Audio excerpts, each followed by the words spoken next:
Bueno,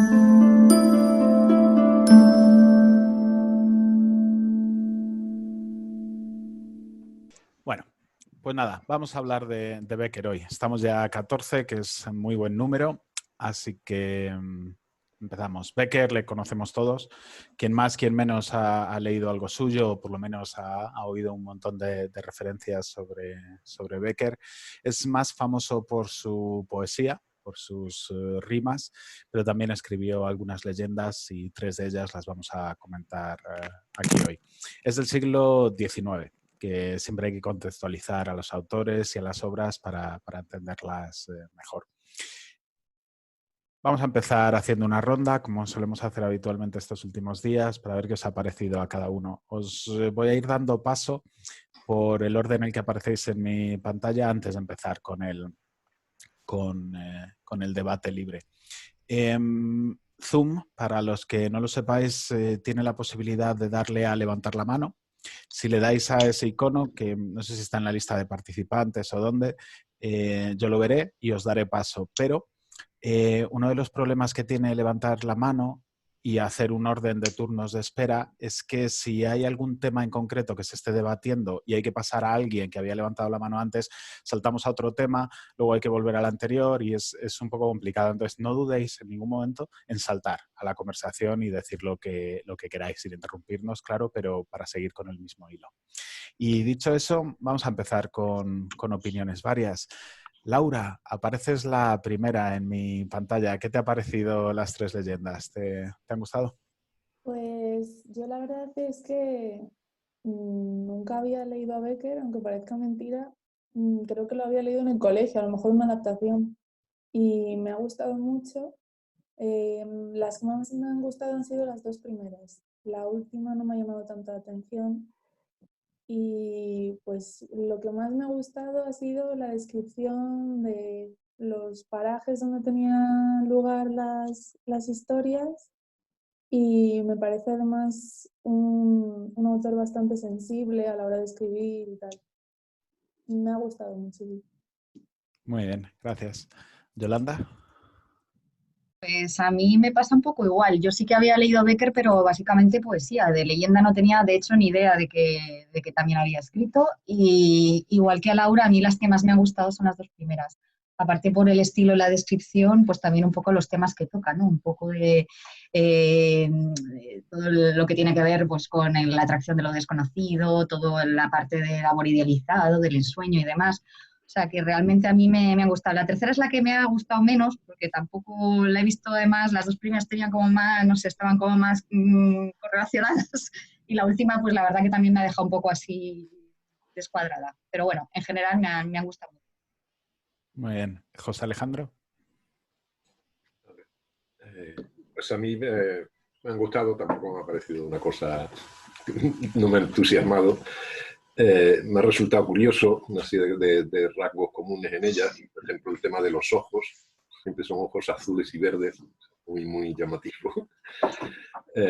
Todo el tema de los amores idílicos y enamoramientos instantáneos y demás, que me imagino que bueno, tiene que ver con el contexto, o sea, de que era romántico, súper romántico. Vidas solitarias también me parece que es otro de los rasgos que está presente en las leyendas, y sobre todo eso, persecución de ideales muy, muy ideales. No sé si entra dentro de lo que es romanticismo o más allá incluso de lo que es romanticismo. Muy bien. ¿Antonio? A mí me ha gustado. Había leído un par de leyendas más de Becker, aunque son un tema un poco más oscuro. Es la Jorca de Oro, que es un poco más tenebrosa. Y aquí sí que veo un hilo conductor entre las 3 en torno a una, en mi opinión, lo que es una crítica más o menos sutil a lo que es el enamoramiento apasionado, en cierto modo, porque los 3 personajes principales buscan algo que no tienen de una forma demasiado proactiva. En lugar de aguardar al amor, van hacia él o van hacia la pasión o hacia lo que ellos creen que quieren, ¿no? Luego supongo que lo comentaremos más en detalle. Me ha pasado una cosa, que lo que estoy investigando, que es que el último relato, el que menos nos ha gustado, también coincido en que quizás sea el más diferente a los otros dos, no me aparecía en una edición que tenía en casa, y luego buscaba otras ediciones digitales, tampoco aparecía, es raro en cualquier edición típica de rimas y leyendas, y resulta que incluso Becker en sí no lo consideraba a ese relato, igual que otros que tiene, como una leyenda. Todos tenemos asumido que Becker escribía rimas y leyendas, pero esto él lo considera un relato en sí mismo, no una leyenda como tal. Aunque luego sí que es cierto que lo he leído en un formato de encontrado digital que es leyendas y tiene más leyendas que el volumen habitual. No sé si habrá alguien que pueda conocer más en detalle algo sobre esto, pero me parece curioso. Que quizás, de hecho, este último relato es el menos fantástico de los tres, por no decir que no es nada fantástico, una historia bastante plausible. Y es la única que además tiene lugar en Madrid, no tiene lugar en parajes de Soria como los otros dos. Eso lo hace un poco diferente. Tienes razón, es raro, es distinto a los demás, no tiene las características habituales de las leyendas, porque no lo es un relato, aunque luego sí que se incluye en algunas recopilaciones de leyendas. Así que sí, no sigue la misma tónica que los otros dos. Susana. Hola a todos. Pues mira, yo coincido mucho con vosotros en el sentido de que a mí me han gustado mucho, la verdad, tomándolo como relatos del romanticismo, que a mí me gusta mucho la literatura de ese siglo. Me han gustado los dos primeros, el último no me ha gustado. Los dos primeros me han gustado las descripciones de la naturaleza, cómo construye los personajes principales. Es solamente ya los paisajes, que en los dos primeros es la naturaleza, que si el Duero, el Moncayo, tal, y el último es las llanuras de Carabanchel. Vamos un poco a comparar Dios con un gitano, básicamente. El hilo también, un poco quiero resaltar, que es poner a la mujer como un pingo, se ve que y luego me lo he leído, que se le fue muy mal con las mujeres al propio Becker. Somos malas, traicioneras, espíritus del mal bueno, fatal. Entonces, pero me he entretenido mucho, me ha dado también para leer a Becker la biografía, o sea, ha cumplido la función, así que estupendo. Muy bien. Ángeles.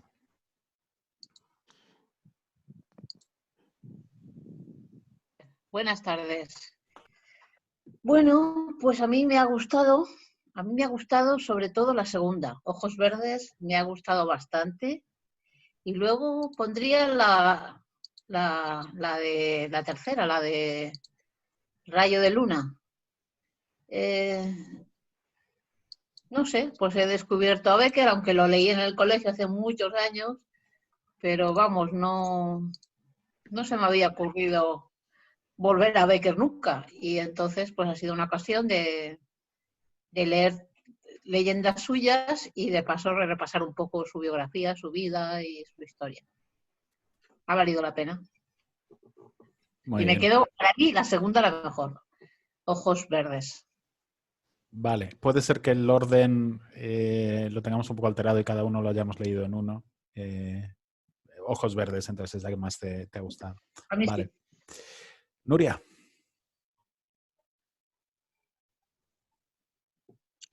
Hola, pues bueno, agradeceros que escogierais a Becker porque yo creo que es uno de los autores que si no se hacen en historias de estas como tertulias, no se tocan. Entonces, yo le tengo mucho cariño porque gané un libro suyo en el colegio con un concurso de relatos y me leí los 2 tomos de él hace mucho tiempo, cuando iba al cole. A mí me ha gustado Es raro y el resto son lecturas que las veo muy condicionadas por el siglo XIX, pero son claros exponentes del romanticismo y destacaría la ambientación, creo que es muy buena. Y Es raro me ha gustado mucho, para ponerle un 8 dentro de mis gustos. y ya está.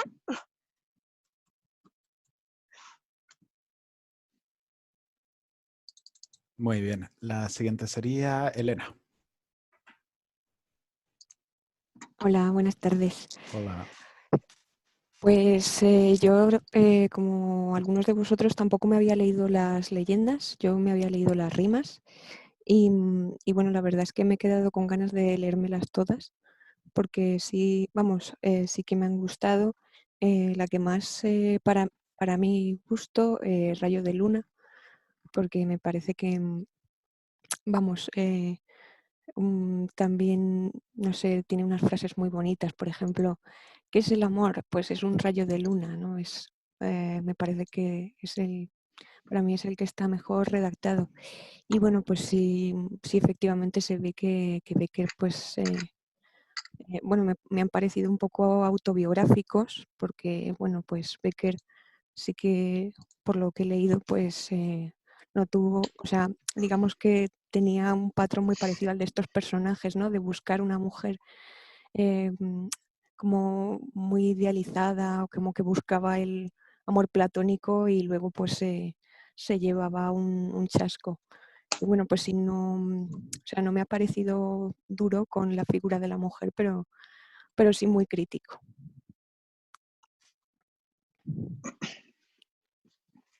Muy bien. Carmen Iglesias. Buenas. Pues yo coincido con la mayoría. Yo el primero que me leí fue Es raro y bueno, me dejó bastante fría, me resultó una fabulilla y la verdad es que yo a Becker lo leí pues allá por la adolescencia y tenía muy buen recuerdo de él y me extrañó. Luego leí Ojos Verdes y ya ahí recordé un poco pues lo que comentáis todos, ¿no? Ese ambiente, ese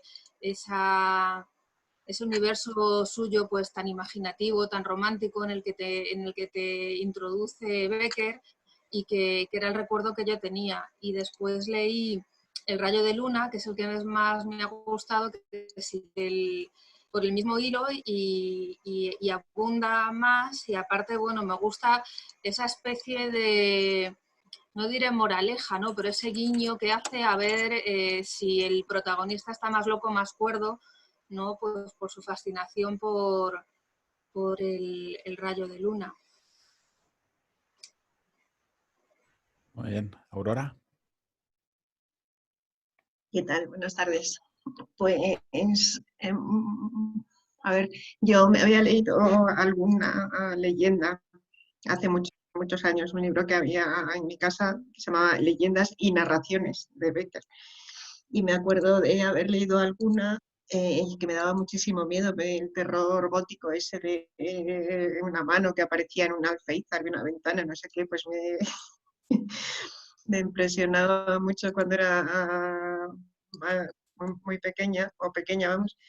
Y entonces estos dos que comentáis de Los Ojos Verdes y El Rayo de Luna, pues me parecen muy reconocibles, ¿no? Su estilo, ese ambiente así de romanticismo, de misterio, de un poco de lo sobrenatural, tal.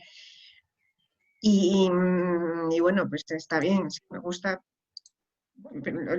O sea, quiere decir que no me ha sorprendido y es como reencontrar un narrador que conocía, no sé, me resulta muy familiar, aunque hace mucho que lo había leído. Y luego el otro relato sí que me sorprendió, me parece un estilo totalmente distinto, me parece más moderno, menos romántico, ¿no? Con otra sensibilidad, no sé, me llamó la atención que dedicaran tanto tiempo a contar cómo le gustaba, o sea, que cómo había salvado a un perro y a un caballo, cosa que en su época pues debía ser una cosa bastante poco, no sé si común o no, pero no muy comentada en todo caso, ¿no? Literariamente. Y, en fin, me llamó más la atención, tiene un estilo más duro, menos florido, digamos, ¿no? Y bueno, pues me ha parecido muy curioso este último relato, este relato ¿cómo se llama? Es raro, ¿no? Evidentemente sí, son muy distintos. Los dos de los ojos y el rayo de luna y el otro relato. Y esa es mi opinión. Muy bien. Javi.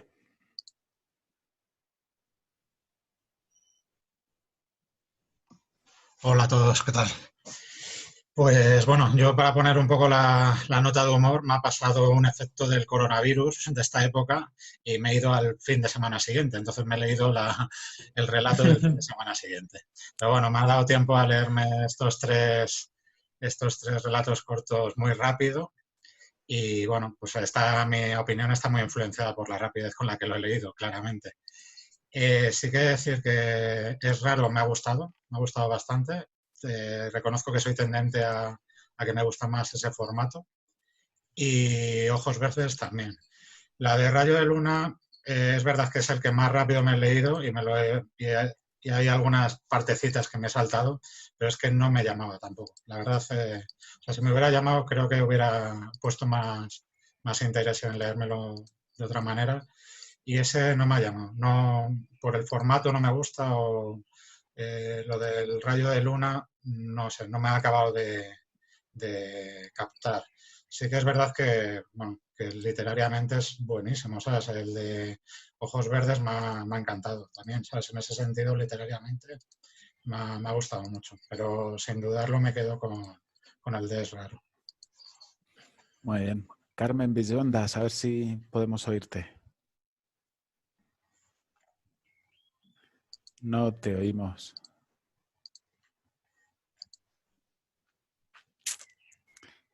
No nos llega el sonido, Carmen. A lo mejor si quitas el micro o si lo quitas y lo vuelves a poner.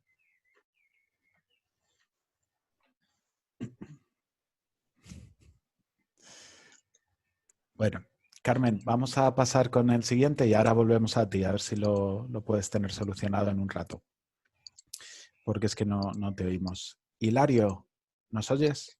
Te oigo. Hola, Hilario, bienvenido. Muchas gracias y gracias a todos por hacernos pasar estas condiciones especiales bueno, de la mejor manera posible, como es siempre estas reuniones literarias. Pues a mí me ha pasado como yo creo a buena parte de aquí. Yo lo leí en el colegio. De hecho, yo me aficioné a la lectura por Poe y Becker. Para mí tienen una significación sentimental, ¿no? Pero apenas los había retomado desde entonces. Y claro, no es casualidad que sean Poe y Becker, que tienen muchas cosas en común. Y me ha parecido primero, lógicamente son muy diferentes. Los dos, El Rayo de Luna y de Ojos Verdes, tienen un espíritu romántico al 100% y el otro tiene un espíritu, digamos, realista que choca muchísimo. Los dos primeros me dan la sensación como quien se reúne alrededor de la hoguera a escuchar un cuento, tiene ese regusto que nos arropa, mientras que el otro pues, tiene un sentido crítico del que carecen los otros. Pero independientemente del gusto y del tema, en cuanto a la forma, sí son relatos modernos, totalmente los tres. Esa concisión, ese ir al grano, la forma en que están escritos y ejecutados son cuentos modernos, y especialmente moderno ese Es Raro, porque de hecho ahora me pondré, aprovechando que estamos en línea, a ver respecto a Chekhov, qué fechas tienen. Chekhov es posterior, pero tiene un aire chejoviano, que es el cuento moderno, que carecen los otros. No tiene ese encanto, ¿no?, de quien te cuenta en susurra un cuento al oído, pero me ha parecido muy interesante leerlo. Genial. Pues solo queda Azucena. ¿Qué te han parecido las tres leyendas de Becker?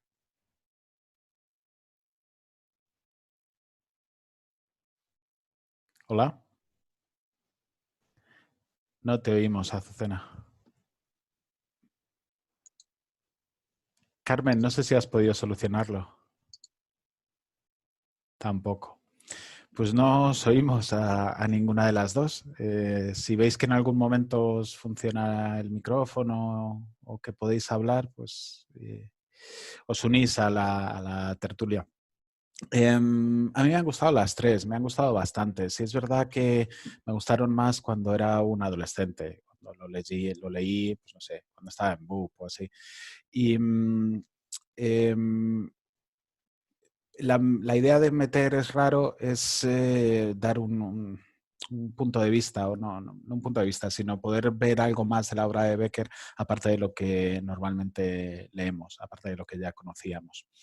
Una de las cosas buenas que tienen estas tertulias que estamos haciendo sobre relatos cortos es que estamos tocando muchos autores y ver un poco del estilo de cada uno, de la forma que tienen que narrar, como si picoteáramos en la literatura universal. Y lo mismo pero con Becker, poder leer un par de sus leyendas más típicas, pero también algo más raro, que es raro. A mí me ha gustado la de raro, y eso que si le quitamos todo el romanticismo de Becker, es decir, ese contexto de ruinas, ese amor imposible, pues pierde lo que es Becker, ¿no? La base de lo que hemos conocido de su obra.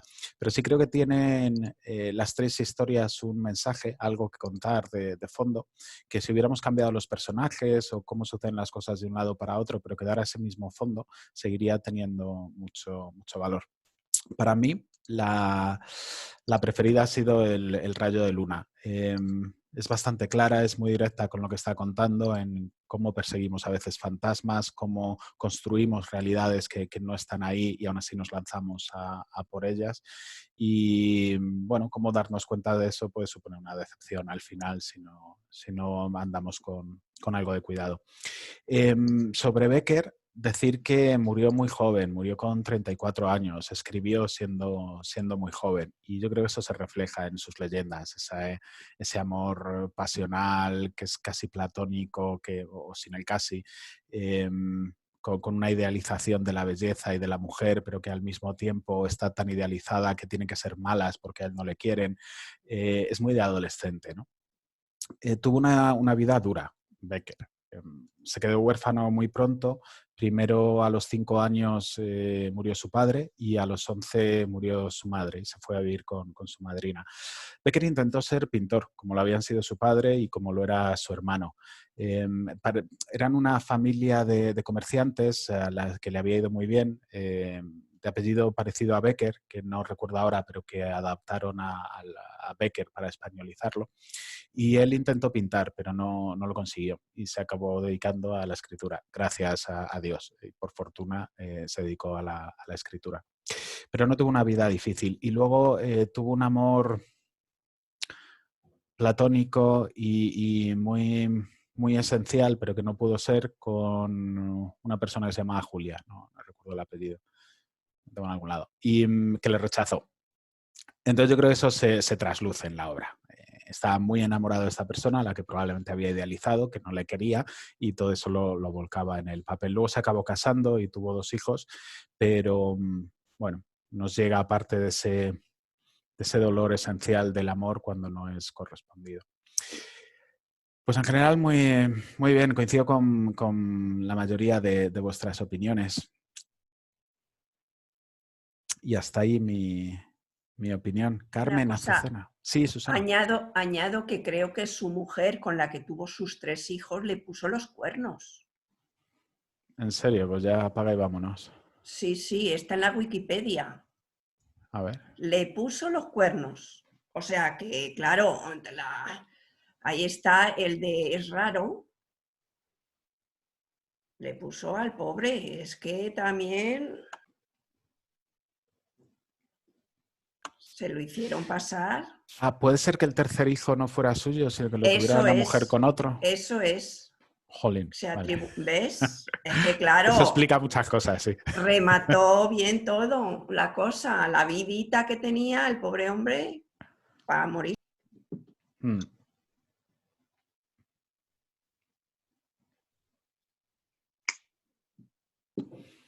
Hola, Marga. ¿Puedo decir una cosa? Claro. Que que independientemente de las circunstancias estas personales que estáis comentando, yo creo que sí que tiene, y al hilo de lo que comentaba Hilario, de comparar con Poe, los relatos y tal, yo creo que Becker se desprende de sus relatos, que sí que tenía una sensibilidad, o sea, una sensibilidad romántica, ¿no? O sea, quiero decir que más romántico que Poe, en el sentido este de, de expresar esos sentimientos tan ideales o de buscar esos ideales de amor o de belleza, ¿no? Y yo creo que eso es tan característico de él y que por lo menos en mi cabeza es la máxima expresión del romanticismo, ¿no? De esta época en España. Independientemente, sí, puede ser porque por esto que estáis comentando, que era muy joven o que no estuvo muy bien tratado desde el punto de vista sentimental o tal, pero yo creo que es un rasgo de su carácter, ¿no? El ver las cosas o expresarlas de esa manera tan romántica en el sentido más tópico de la palabra.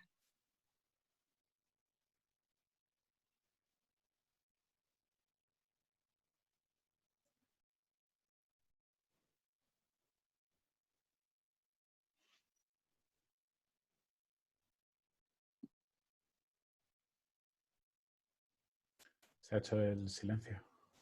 Ah, digo, no sé si es...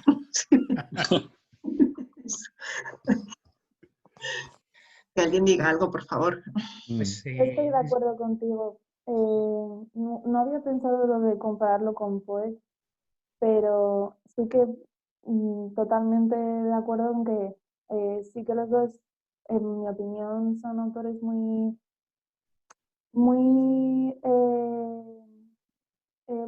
sensibles a la hora de describir la historia que están contando, pero ambos lo enfocan de manera diferente. Uno lo enfoca hacia el amor y el otro hacia lo tenebroso, lo oscuro.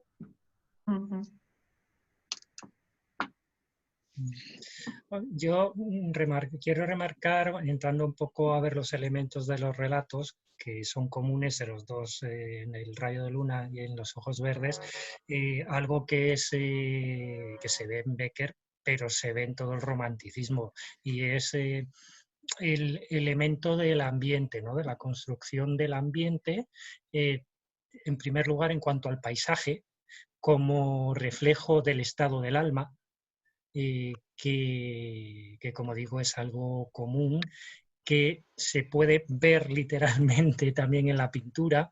Hay un pintor español que es coetáneo a Becker, que es Genaro Pérez Villamil, en el cual, bueno, porque lo conozco, claro, yo cuando leo los relatos de Becker me encuentro inmerso en los cuadros de Pérez Villamil, porque digamos que pinta lo que leo.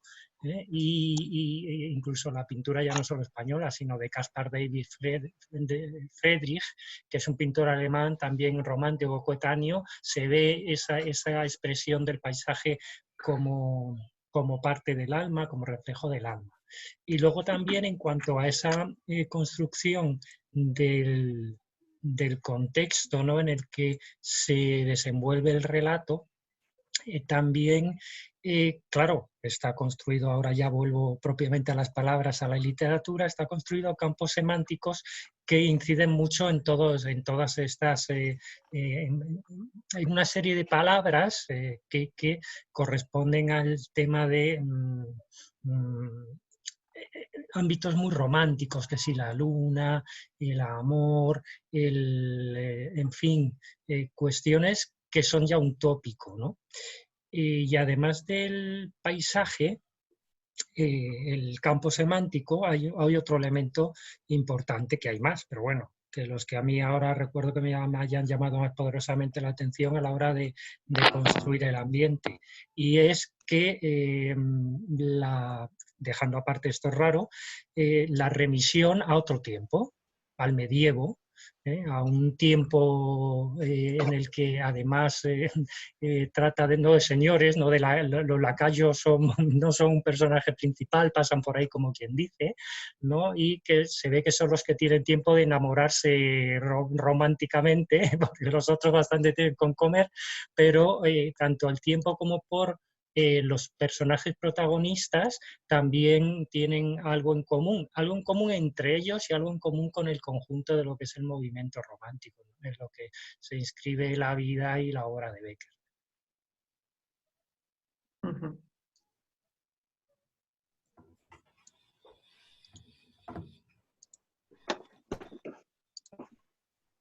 Azucena, estás hablando pero no te oímos.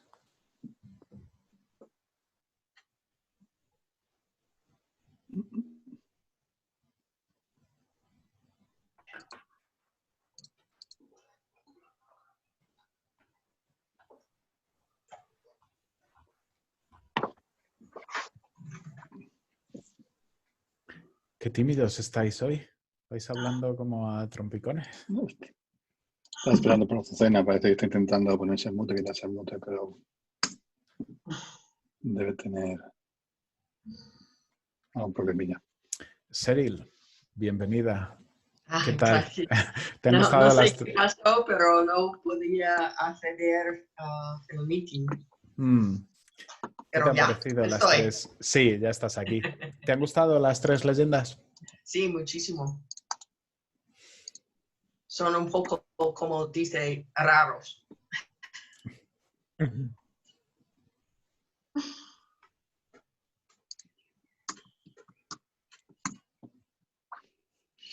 Yo te digo, como he comentado antes en mi intervención anterior, estaba buscando si hubiera algún tipo de hilo conductor en las tres, ¿no? Pues sí que es cierto que el rayo de luna y los ojos verdes sí que son bastante, tienen muchos paralelismos. La otra, bueno, pues también habla de, en mi opinión, habla de esto, de buscar la búsqueda del amor sin una aparente motivación, más que algo casi innato, o involuntario o inconsciente, ¿no? Y bueno, lamentablemente, casualmente, en los tres hay diferentes niveles de decepción con respecto a esa pasión, ¿no? Me parece significativo, obviamente, conociendo cómo se sentía Becker. Quizás el que más se parece a cómo era él es el de ojos verdes, ¿no?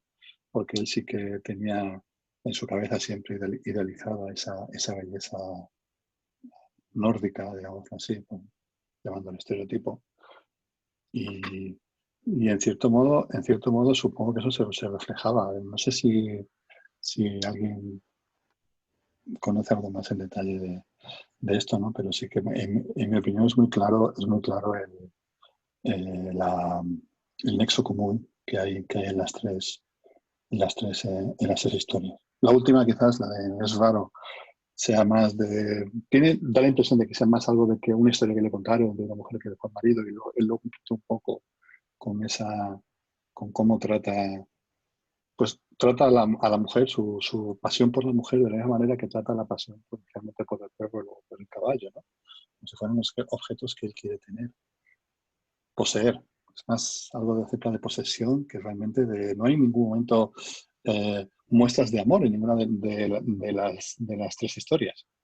Solamente es una sensación egoísta de querer tener algo, de buscar algo que no se tiene, pero no hay una muestra, digamos, altruista de cariño, de afecto. Me parece bastante significativo. Supongo que también va un poco con la cultura de la época. O sea, digamos que el romanticismo de entonces no es lo que llamaríamos ahora un romanticismo de una manera más empática. Que él era más egoísta, en mi opinión. Pues Que yo no no digo lo veo que no lo así. haya ahora. Yo no lo veo así, ¿eh? El personaje, el protagonista de Es raro, él te lo describe, además a mí me gusta la construcción psicológica que hace de los tres un poco, pero el protagonista te lo describe como un ser absolutamente desgraciado y carente de amor, que necesita llenar esos vacíos. Entonces, él tiene sus deseos, tampoco son como los de los otros, son deseos posibles, un perro, un caballo y una mujer. O sea, y es más, la mujer, él se queda con la primera que le hace un poquito caso, ¿sabes? Que le Por da eso digo agua. que es No muy le veo materialista. yo, pero bueno, yo le veo un pobre desgraciado que busca afectos y que los consigue como puede, ¿sabes? Primero en los animales, que te los dan más fácilmente que en los humanos, y después en la primera mujer que le hace un poquito caso. Yo no veo el egoísmo, vamos, que es mi opinión, ¿eh? En el caso de esto, no, te entiendo perfectamente, pero es que coincido contigo, ¿vale? Quizás la conclusión a la que llegamos en base a esos argumentos es diferente, porque él sí que tiene, él indudablemente una cosa que marca es que es huérfano, ¿vale? Entonces, esa incapacidad aparente de amar de una forma más altruista, como yo quiero decir, le venga de ahí también. O sea, que no digo que no esté explicado en el relato, digo que él trata igual a su relación con su esposa, igual que trata la relación con el perro y con el caballo, que no digo que no tenga cierta preocupación o que le importen, por supuesto que le importa, que los quiere tener, ¿vale? Pero en mi opinión no hay ninguna muestra, digamos, de altruista, más allá de tener algo, digamos, para completar lo que tú comentas que es una carencia, es una carencia obvia, ¿vale? Social, cultural, lo de él, ¿vale? Es una carencia obvia y él las tapa, ¿vale? Lo que yo pongo en duda es la motivación por el que cubre esas carencias.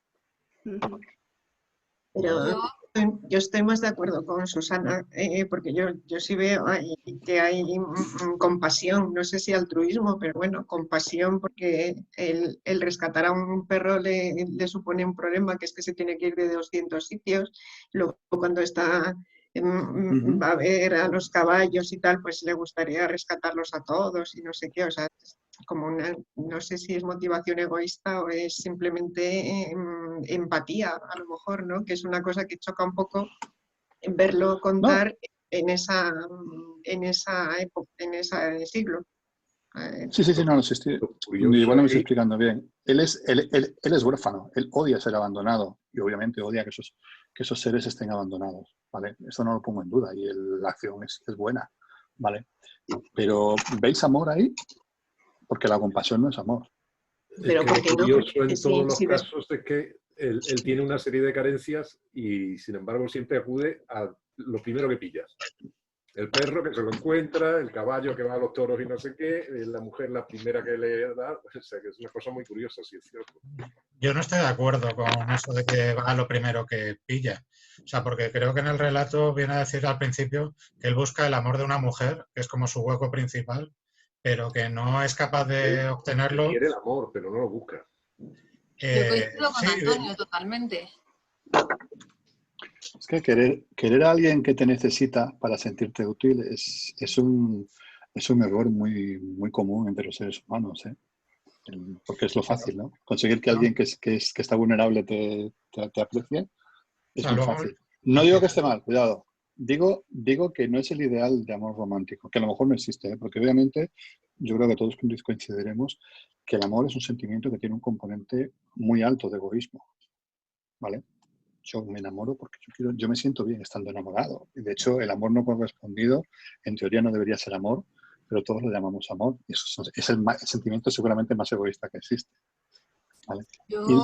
Y un poco... Perdona, Carmen, sí. Yo no sabría definir el amor, lo que sí que me parece que el amor romántico, y Becker era muy romántico, se identifica mucho con la posesión, ¿no? Y yo es lo que en los tres relatos, aunque son muy distintos, por ejemplo, es raro de los otros dos relatos, sí que, por ejemplo, la concepción del amor es muy romántica según el concepto clásico de romanticismo y es igual.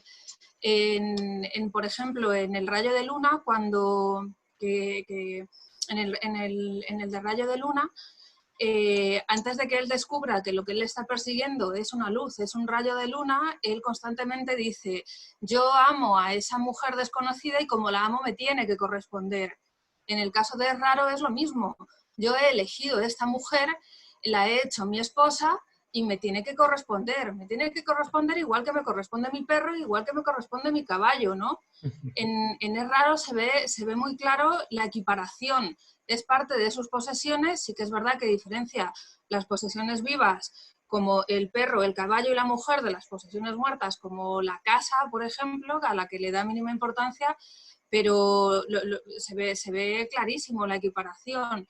En ese relato, que yo antes lo decía, pues como que me parecía como una fabulilla, pretende entrañar, según mi punto de vista, una enseñanza moral de que las mujeres somos muy malas y que no hay que fiarse de nosotras, pero claro, nada se habla de la mujer.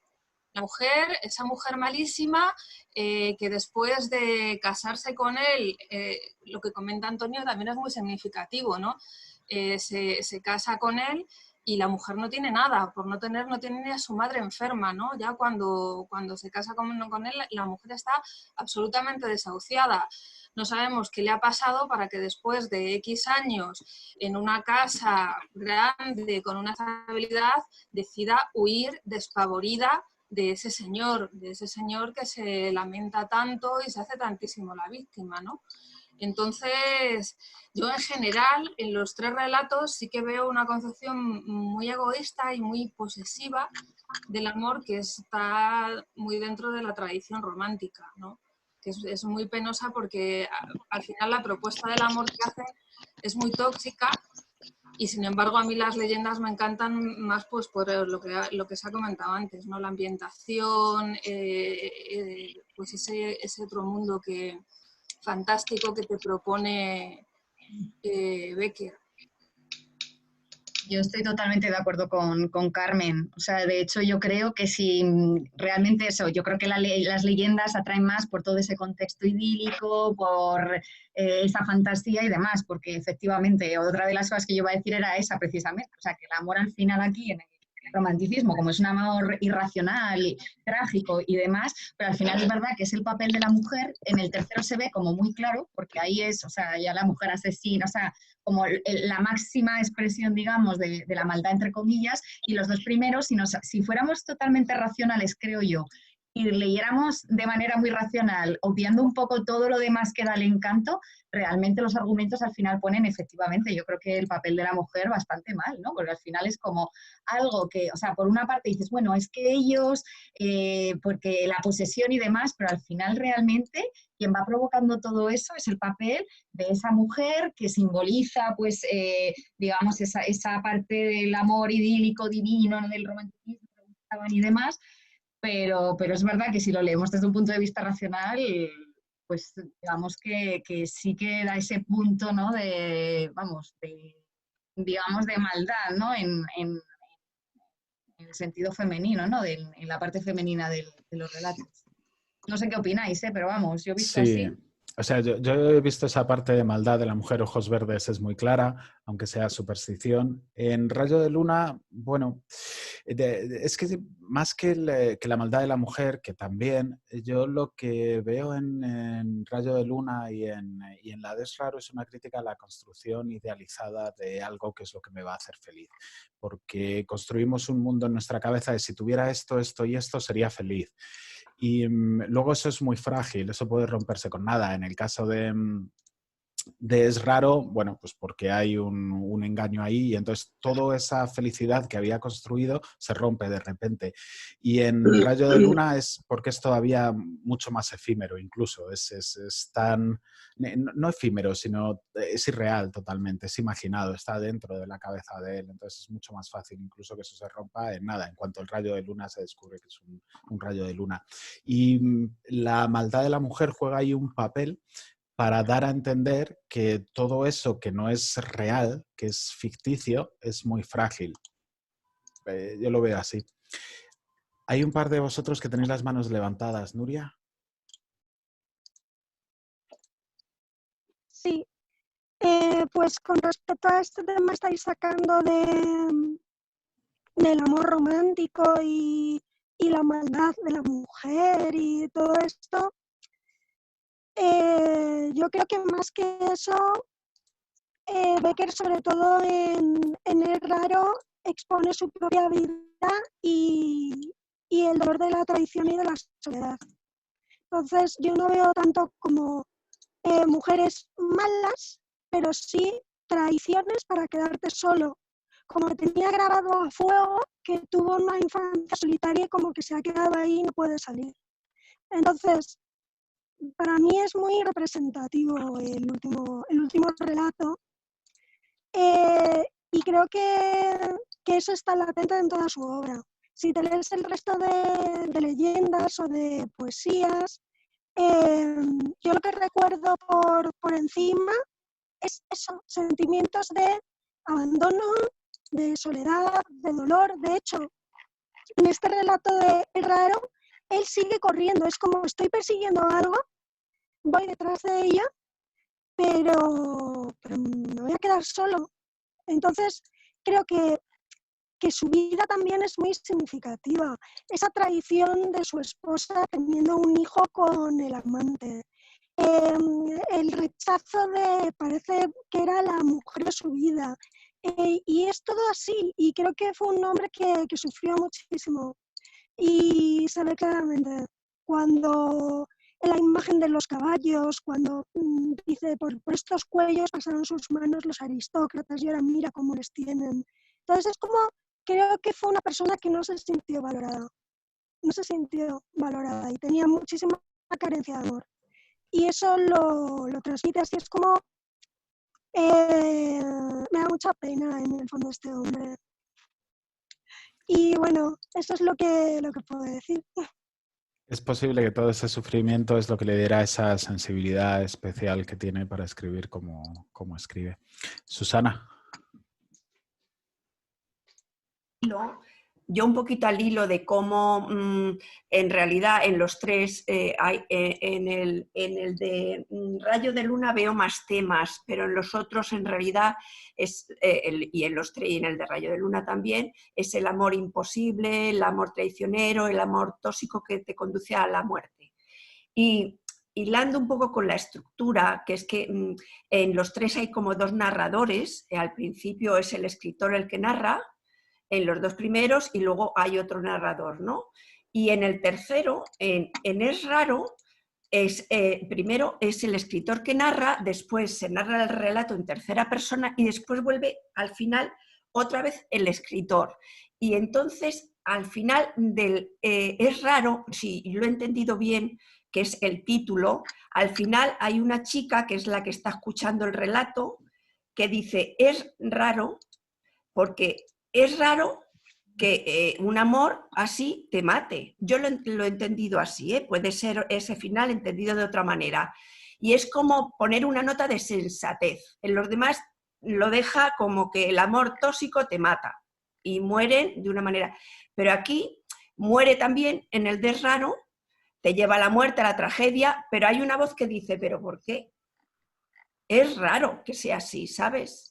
Yo lo he entendido así, como que pone una nota así como de sensatez, que se sale, se descuelga de esa tragedia, ¿no? El final. No sé Sí. si lo he entendido bien. Parece que a tres de las personas presentes cuando cuenta su historia, tanto por el perro como por el caballo como por la mujer, les parece raro que el protagonista de la historia sea tan emocional o que se deje llevar tanto por los sentimientos y las emociones como para matarse cuando pierde lo que tenía. Sin embargo, más parece un alegato de Becker indicando que sí, que a él le parece totalmente normal que por esas emociones alguien se quite la vida. Yo casi coincidiría más con Becker en el sentido de que lo tiene todo construido, ha construido su vida con todo lo que ha ido consiguiendo a lo largo del tiempo, su perro, su caballo y su mujer, y de repente lo pierde todo en el momento. Pierde el caballo, a la mujer y al perro. Esto es como cuando en el crack del 28 de Wall Street la gente se tiraba por la ventana porque lo había perdido todo, ¿no? Pues es un poco este hombre matándose así. Y a los demás le dicen, pero es raro que se lo tome con más calma y con más racionalidad si todos hemos perdido algo en algún momento. Uno tenía lío con la mujer que le había hecho no sé qué, la otra el perro, el otro el caballo y tal, y a todos decían, bueno, pero nada, la vida sigue adelante, esto no es nada. Y sin embargo él es mucho más sentido, tanto Becker como el protagonista de la historia. Manos levantadas, Elena. Bueno, yo al hilo de lo que decían Susana y Antonio, que en cuanto al relato es raro, sí que, o sea, yo veo que hay una necesidad del protagonista, ¿no? Más que amor real, yo lo que veo es una necesidad, ¿no?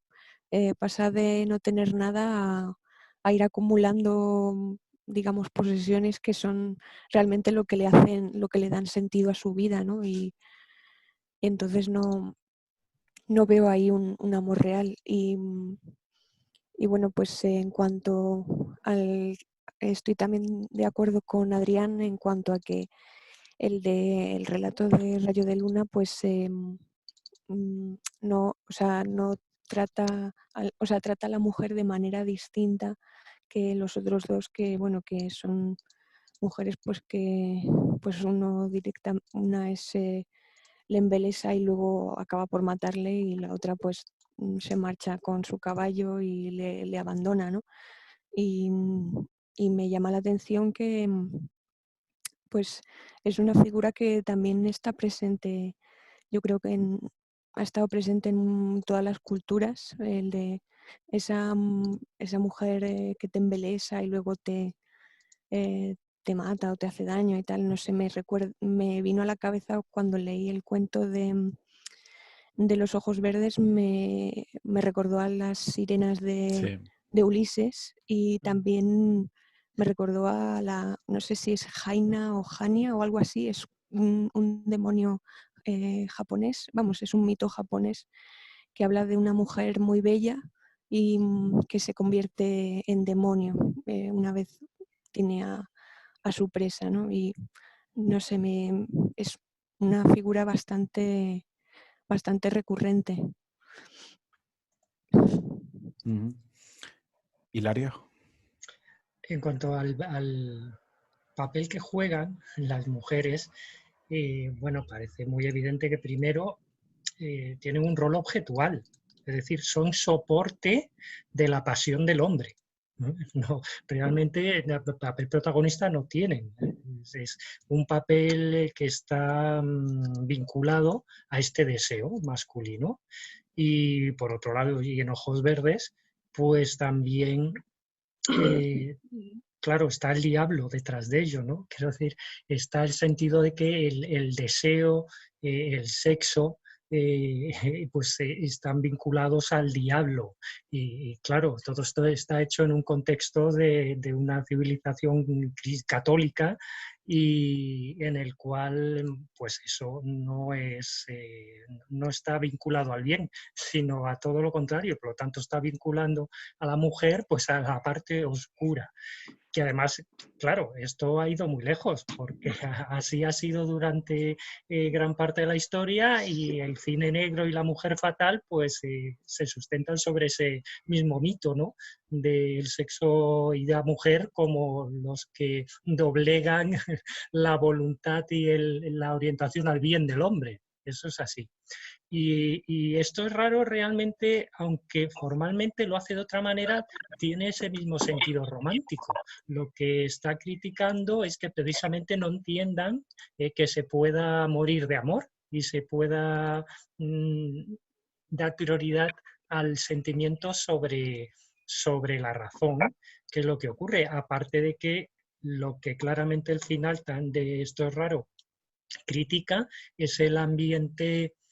Es una reunión social burguesa, y lo que está criticando es la mezquindad de la burguesía. incapaz de ir más allá de lo que tienen delante de la nariz y de asirse a un ideal romántico. Porque al final de lo que está hablando constantemente Becker en los 3 cuentos es del ideal. O de la ilusión, o de ambas cosas. Sí, el ideal construido a base de ilusión, porque al final un cuento como el de Rayo de Luna es el cuento de la lechera, es ir construyendo y creando algo basado en nada, basado sencillamente en tus propios deseos, en tus propias creencias, y que se desvanece con la misma facilidad, se rompe enseguida. Eso pasa en las 3 historias, se rompe enseguida. Susana. Yo, por ejemplo, en el del Rayo de Luna, que es el que más me ha parecido más profundo de los 3 en cuanto a temática que puede tocar o cosas que puede tener por debajo, además de lo del amor imposible, por ejemplo, yo veo que toca también el tema de la finitud, del hecho de que las cosas pasan, de que las cosas pasan muy rápido y que no son en realidad lo que parecen, que son como un rayo de luna, incluso las más importantes, como el amor. Y también toca el tema de la búsqueda de la verdad, porque el protagonista se empeña en encontrar la verdad, y cuando la encuentra se queda él en un estado depresivo, porque ese es el protagonista que me parece a mí más loco de todos. Ya antes de que se metiera en ver el rayo de luna ya estaba loco, porque los soliloquios de antes ya son de una personalidad como poco esquizoide, sino ya psicótica del todo, ¿no? Entonces, cuando ya encuentra la verdad, que eso era un rayo de luna, que no era ninguna mujer, que tal, él entra en un estado depresivo que podría ser parecido al de Don Quijote cuando salió de sus cosas psicóticas y que lo condujo a la muerte, pues un poco igual a este, ¿no? Que busca la verdad y la encuentra, pero muchas veces la verdad, el final es un poco, el hombre se vuelve muy sensato, pero la verdad muchas veces es muy triste. Uno prefiere estar en la fantasía, en el fragor ese que tiene, que por las descripciones de las calles, de cómo la busca por las calles, cómo son las casas, a mí me parecen preciosas, ¿no? Igual que me gustó el bosque en el otro, las descripciones de la naturaleza, aquí me atraparon la descripción de las calles, ¿no? Pero cuando él ya lo encuentra la verdad, es la búsqueda de la verdad, un poco el hilo que nos tiene que arrastrar en la vida, cuando en realidad muchas veces la encontramos, pues nos encontramos con algo que es muy melancólico, ¿no? Esa es lo que yo pienso, no sé.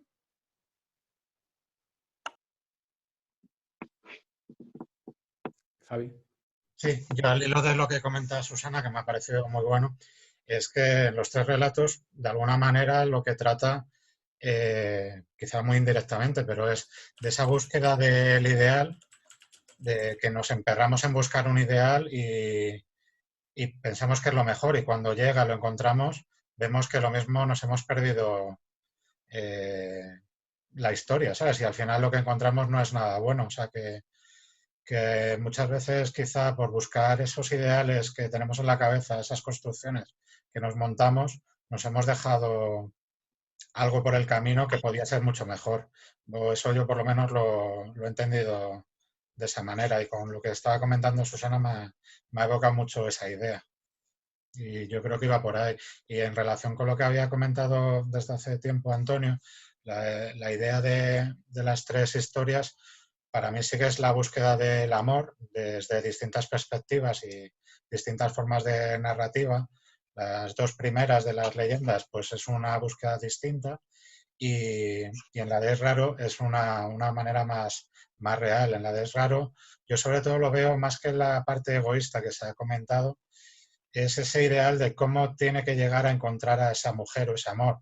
En algún punto viene a decir como que lo primero que busca es el amor, pero que él en ese momento no tiene lo que hay que tener para encontrarlo. Viene a decir como las riquezas, que es por eso por lo que va trabajando, y en medio se le van, pues, o sea, se va quedando con el perro, el caballo, como adicionales a ese amor que busca, y luego es verdad que se conforma con lo que sea, que es lo ha dicho Susana, se conforma con lo primero, pero sí que en todas tiene esa perspectiva de posesión. En todos los relatos no se contempla la visión de la mujer para nada.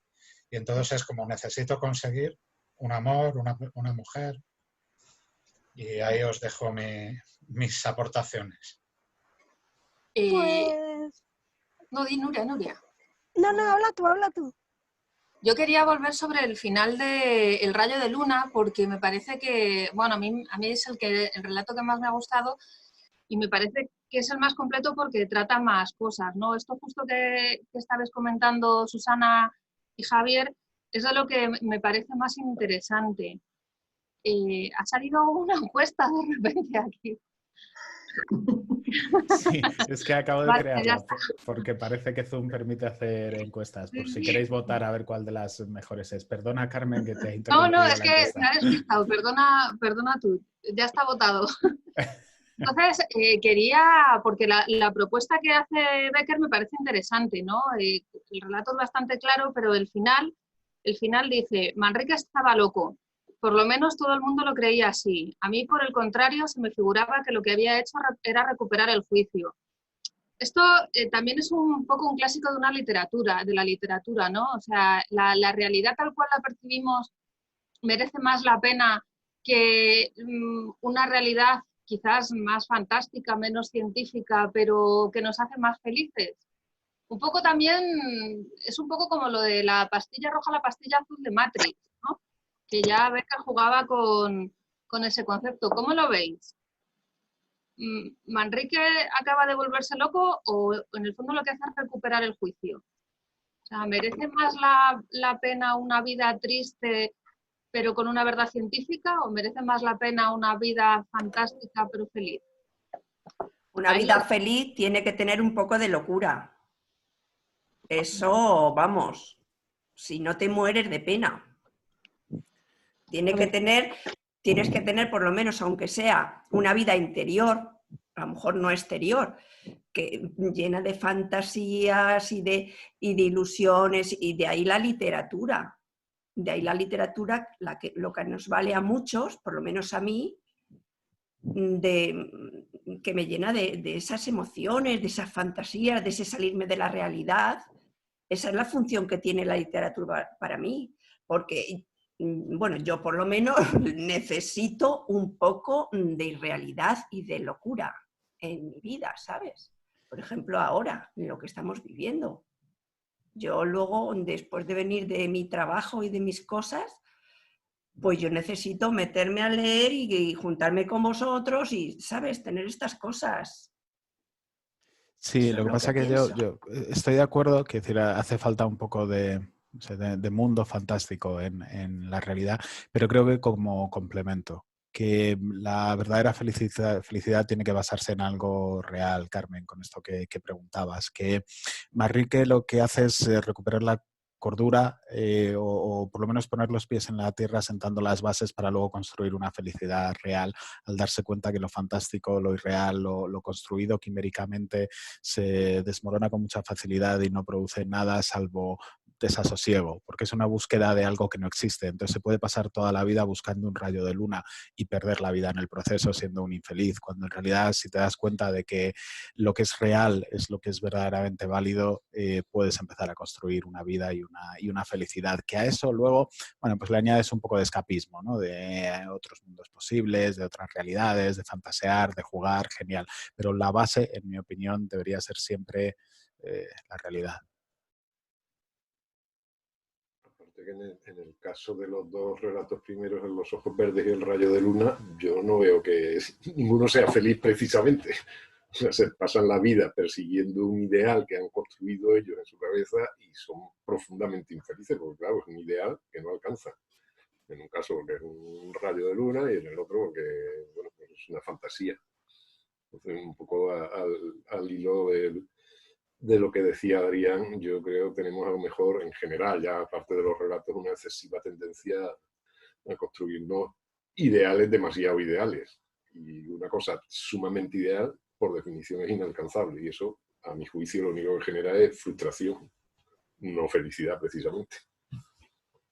Es que en este ideal romántico el fin no es la felicidad, es la vida pasional.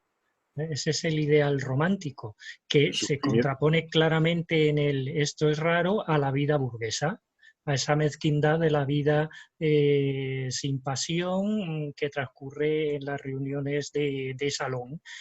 Y precisamente lo que transmite el otro es la inclinación, es decir, apoya claramente que la vida ha de ser pasional, ¿no? Y en gustos aparte, ¿no? Pero ese es el ideal romántico, no la felicidad, lo cual creo que es un matiz importante. Sí, yo en Es raro he visto algo distinto que en los otros, porque en Ojos verdes y en Rayo de luna sé algo de lo irreal y lo construido versus la realidad. En Es raro he visto más emociones versus no emociones. No sé cuál sería el antónimo de sentir mucho las cosas, de ser muy emocional, de tener sentimientos muy fuertes. Creo que cuando sentimos mucho o cuando las emociones que tenemos son muy intensas, lo son para lo bueno y para lo malo. Entonces amamos con mucha intensidad, incluso basándonos en nada, pero también sentimos dolor con mucha mayor intensidad. Y al hilo de esto que decía Hilario, es sí, como el contrapunto, como la oposición a la cotidianidad insulsa de no tener emociones que a lo mejor Becker critica en la historia. ¿Todos creéis que Manrique era infeliz? Quiero decir, él parece que tiene una frustración muy grande porque persigue a una mujer de luz a la que no puede alcanzar, pero de una manera eso le mueve, eso le motiva, eso le lleva a los bosques, le lleva a salir de casa, a emprender caminos, a encontrar lugares mágicos, y sí que él expresa como que esa frustración, pero lo cierto es que su modo de vida es un modo de vida aventurero y pasional, ¿no? Un poco al hilo de lo que comentaba Hilario, mientras que cuando ya toma conciencia de que en realidad no era una mujer, sino que era un rayo de luna, se queda en su casa totalmente, ahí sí que de verdad frustrado y de verdad deprimido, ¿no? Ya nada le merece la pena porque se ha dado cuenta que ante la grandeza de sus sueños la realidad se le queda pequeña. Yo sí que veo que la vida de Manrique, antes de que tome conciencia, es más feliz, no más tranquila, pero sí más feliz. ¿Cómo lo veis vosotras y vosotros? Sí, es verdad que recomiendan tener goals, ¿no? Tener metas y algo por lo que luchar continuamente en la vida, porque si no te estancas anímicamente. A lo mejor es como todo, con medida, con mesura. Que si te obsesionas mucho con esa meta y lo único que piensas en esa meta y no puedes tener una vida normal porque estás pensando continuamente en esa meta, pues igual es malo. Pero bueno, un punto al que tender, un punto al que ir y una especie de guía que seguir en la vida, pues puede ser muy, muy útil. Javi, tienes la mano levantada. Perdona, Nuria, que llevas un buen rato queriendo hablar. Javi, ¿te importa, Nuria, que nos la hemos saltado antes? Que hable Nuria.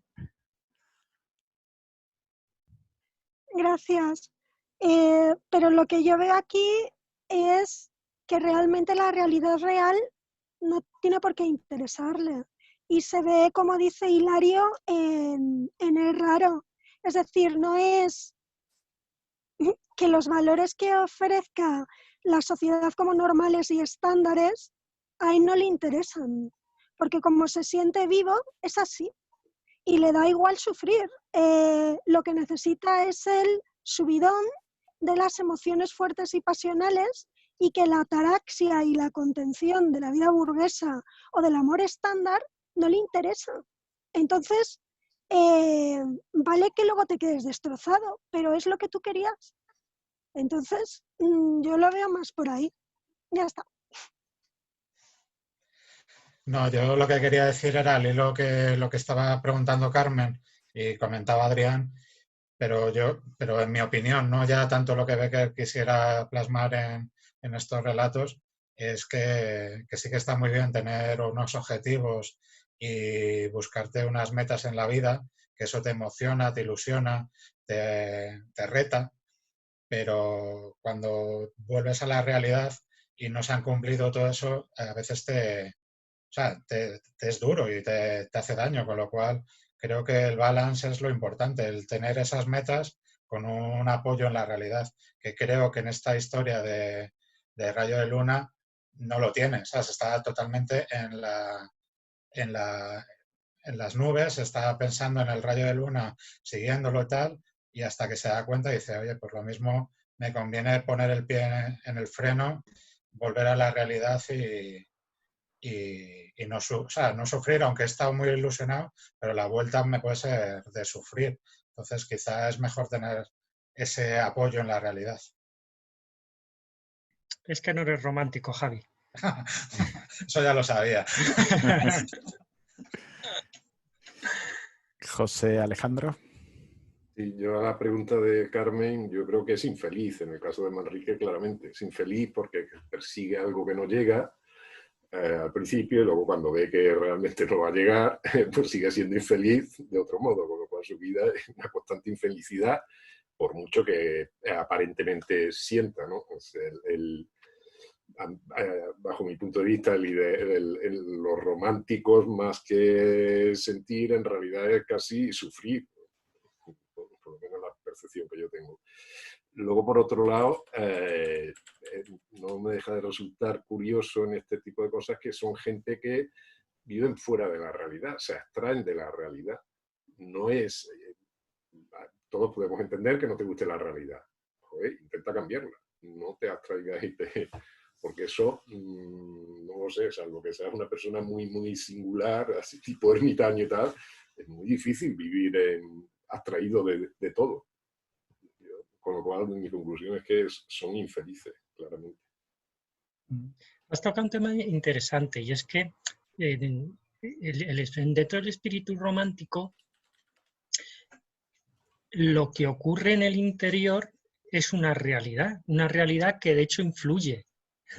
Y decide la visión del mundo exterior.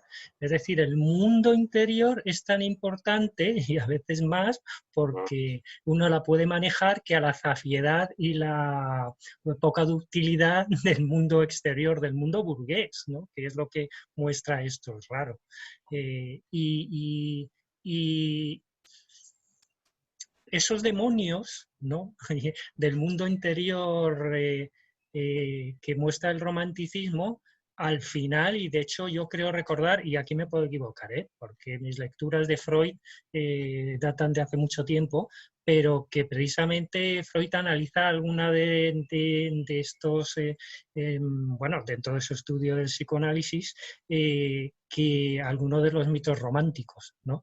Que tiene mucho que ver con lo que se crea desde dentro y la realidad que eso supone. ¿Es más real lo que ocurre dentro de tu cabeza o lo que está fuera, que puedes tocar con la mano? Laura, no sé si querías hablar, estabas levantando la mano o no.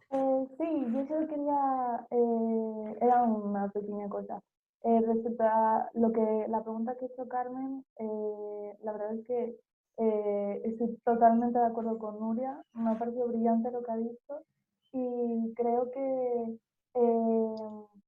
no, bajo mi opinión, yo creo que el personaje no es feliz, simplemente que la única manera de vivir que conoce, a lo mejor porque no es capaz de renunciar a reconocerse a sí mismo, no se quiere reconocer a sí mismo que la realidad es la que es y prefiere vivir en ese mundo de fantasía y entonces la única manera de vivir es entrando en ese bucle de frustración y esa manera enfermiza de perseguir pues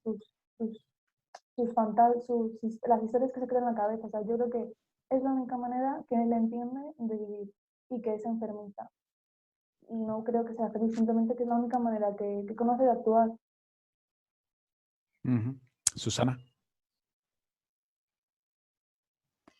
Bueno, por abundar un poco en lo que os he dicho antes y desarrollar un poquito más la figura de Manrique, yo la veo, claro, un poquito más en mi terreno, un aspecto muy psicopatológico que nos indica una persona, ya antes de lo del rayo de luna, ya te dice que es un hombre que tiene soliloquios, que habla solo, siempre está solo, se va a los cementerios y percibe y quiere escuchar cómo los muertos hablan, o quizá los escucha.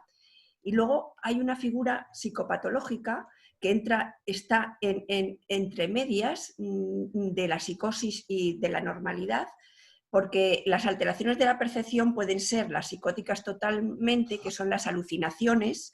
Una alucinación es cuando uno percibe, pero no hay un objeto. Yo oigo una voz que no veo, que no me dice nadie hay que me esté hablando, o veo algo que no existe. En cambio, la ilusión del hiroide, que sería en este caso, es como los molinos de Don Quijote. Sí hay molino y yo sí veo, pero hago una construcción sobre una percepción real.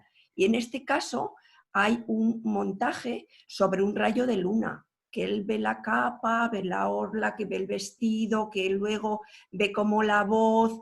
Es todo así como muy loco y luego entra en una obsesión tan tremenda propia de una mente enferma, ¿no? Entonces, yo más que felicidad, infelicidad, veo que está muy loco este hombre, loco, loco, loco. Bueno, también hay, ¿cuál es? En el rayo de luna, ¿no? En el que el protagonista también es poeta, ¿no? Hay esta vinculación de la sensibilidad y de la imaginación y de esta capacidad para sentir más allá que tienen los artistas sobre el resto del común de los mortales, que es otro ideal romántico, al fin y al cabo.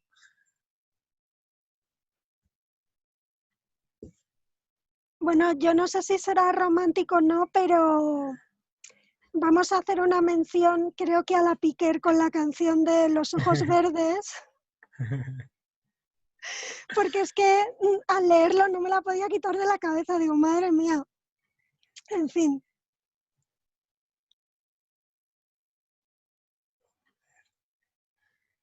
Tararéala. Que la tararé. Ojos verdes, verdes como la albahaca, verdes como el trigo verde, Ole y ahí. al verde, verde limón. ¡Bravo! Muy bien. Muy bien. Ole. Me parto.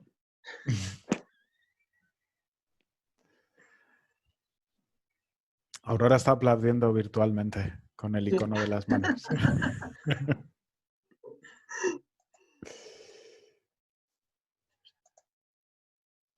Muy bien. Carmen Villuendas, ¿tienes la mano levantada? ¿Puede ser? ¿Te oiremos? No. No, no hay manera. Yo, salvando nada. A ver, ¿la oímos ya? ¿Cómo? Sí, ¿Cómo? te oímos, Carmen. No puede ser. Me Sí. voy a desmayar. No, no puede ser.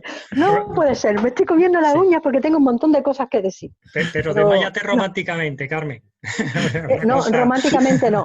A ver, ahora me voy a dejar hablar todo el rato que queda. Todo lo que Dios tú mío, quieras. pero... Si no hay canción ¿Qué antes, no pasa? puedes hablar, ¿eh? Aquí estamos cantando. ¿Ves? Bueno, quítalo.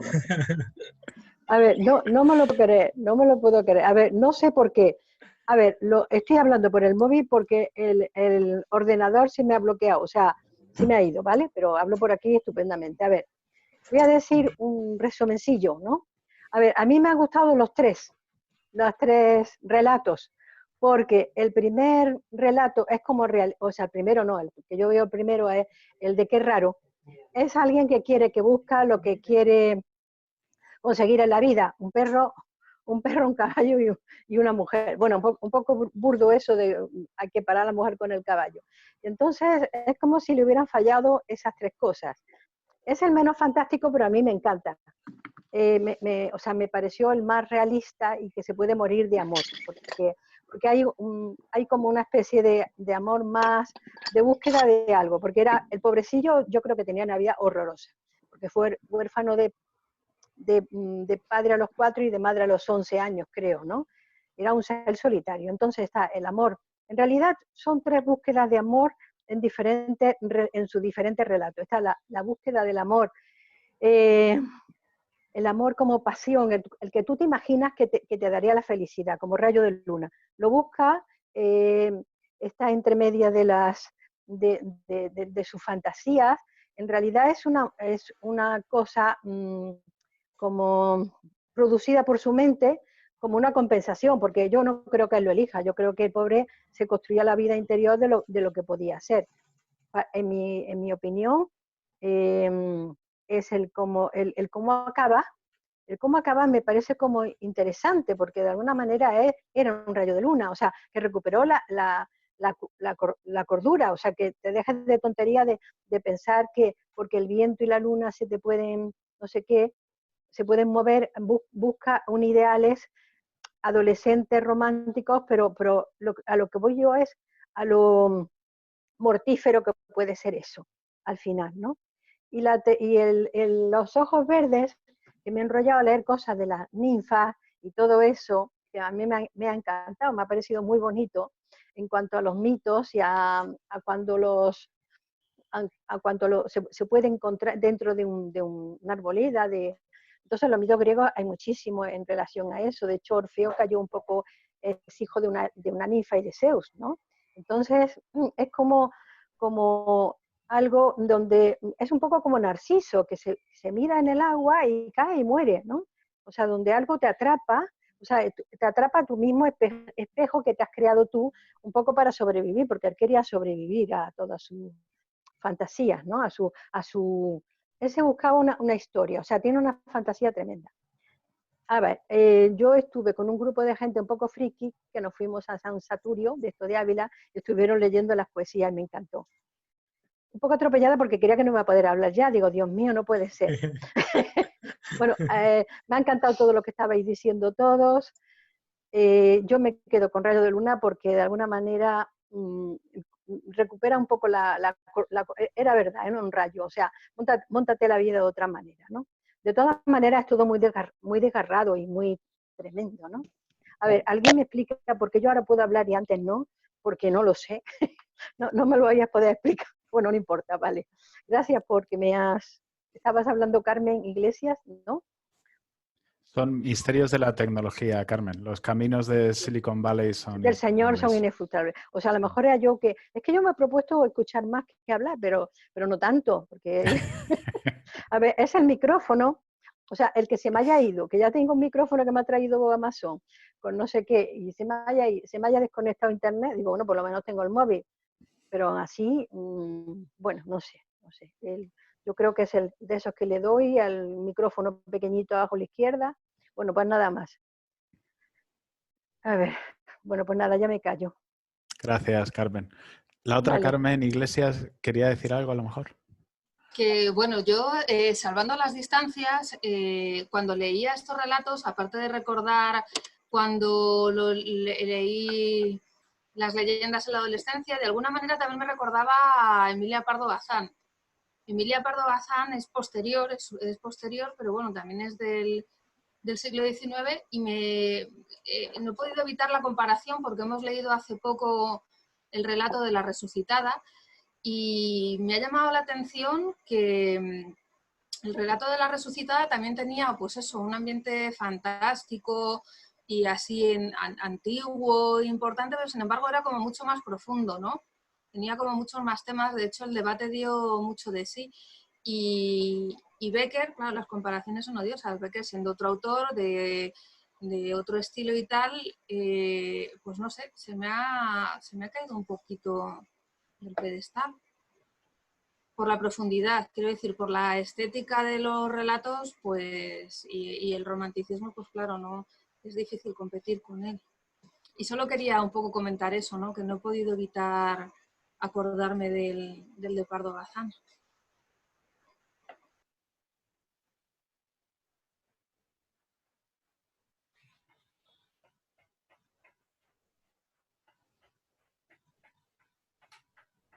apuntar un tema formal que tienen los tres, además, si no recuerdo mal, los tres relatos. Y es que los tres tienen una breve introducción, como los cuales te van diciendo... Bueno, lo que te voy a contar es un cuento, ¿no? Esto es una historia que, como para darles un aire de verosimilitud contados desde la realidad. Claro, eso en un cuento moderno no existiría. Es un elemento diferencial, pero es algo que hacen los tres, ¿no? Es un elemento común ese de que, ojo que te voy a contar un cuento. Como todo, como estos cuentos, digamos, tienen, ¿es real? ¿No es real? Pues tú mismo lo vas a sacar tus propias consecuencias. El de Es raro va incluso más allá, porque crea un contexto en el que te está diciendo que la realidad es que fue invitado a una fiesta o que está en una fiesta con más gente en la chimenea y demás, y que se puso a contarles una historia que es la historia que nos cuenta a nosotros también. Y luego las reacciones de la gente mientras está contando esa historia. Es decir, lo que viene a decir es que está contando un cuento que quizás sea fantástico, quizás sea real, pero en un contexto real, que es la reunión de las personas en la chimenea y que nos transmite a nosotros, que es un cuento dentro de un cuento que nos está contando a nosotros.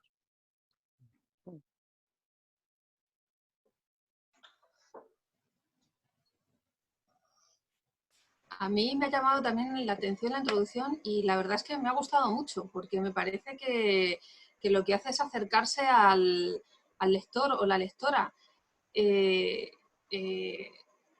Hilario, comentas que esto en un cuento actual no sería así. ¿Por qué? ¿Y tú crees que eso hace que el cuento gane más o pierda? ¿Cómo lo ves? Bueno, a mí desde el siglo XXI no es que pierda, pero me parece un elemento, ese querer dar credibilidad a lo que cuenta de esa manera, pues realmente a mí desde el lector del siglo XXI, evidentemente se lo hace así porque el lector del siglo XIX de hace 200 años era diferente, pero bueno, digamos que me estorba un poquito. Aquí ahora lo que se hace es fiar a la inteligencia del lector y entrar directamente a saco. Puedes entrar o no en el intríngulis, en lo que te propone el narrador, pero jamás ahora nadie se para a interponer a este narrador y hacerlo visible de esta manera para decir te estoy contando un cuento. Pero, hombre, lo cierto es que hoy no se hace. Eso desapareció ya hace tiempo y yo creo por ese motivo, ¿no? Porque hoy no es necesario dar esa verosimilitud al relato. Y también porque, claro, hablamos de un enfoque del relato fantástico. Y estamos hablando de un momento en que este tipo de relatos, que yo sepa, nace precisamente entre finales del siglo XVIII y siglo XIX, entre el movimiento romántico alemán, que se llama Sturm und Drang, así en alemán, y el romanticismo posterior, que por cierto, digamos que desde el punto de vista del tiempo, Becker ya es casi un postromántico, quiero decir que él ya escribe cuando este movimiento está casi pasando de moda, o ha pasado ya, ¿no?, en gran parte de Europa. Entonces, dado que es un género que no te voy a decir que se está inventando, porque precisamente la fantasía y el relato han unido desde siempre, pero sí de esta manera, y necesita ese apoyo en ese momento para poder dar verosimilitud a lo que hoy no es necesario. A mí la verdad es que me gusta no porque le dé verosimilitud al relato, sino porque me introduce en un ambiente. Sí que es verdad que me pasa lo que dices tú, yo soy una lectora del siglo XXI, ¿no? Quizás en el siglo XIX esa era la función y la misión, pero me ha gustado mucho, quizá porque, claro, pasado 200 años, ahora ya resulta hasta original, ¿no? Ahora lo que leemos no tiene esa estructura, pero quizá por eso, ¿no? O yo qué sé, pues por aquello de que las modas lo que hacen es recuperar lo antiguo, me ha parecido un recurso muy, muy interesante. Quizás no como para todo tipo de relato, todo tipo de cuento, pero sí como para un relato ambientado pues, en tiempos remotos de talante fantástico. Además es que antes alguien lo ha comentado al inicio de la ronda, ¿no? Que el tema este de las leyendas como que te lleva a una hoguera con leña y tal. Y creo que la introducción, la de, bueno, os voy a comentar una historia, la creeréis o no y tal, como que facilita ese ambiente, te pone en contexto un poco. No sé, a mí me ha gustado personalmente. ¿Los demás qué tal? ¿Cómo lo ves? ¿Os ha llamado la atención la primera vez que lo habéis leído?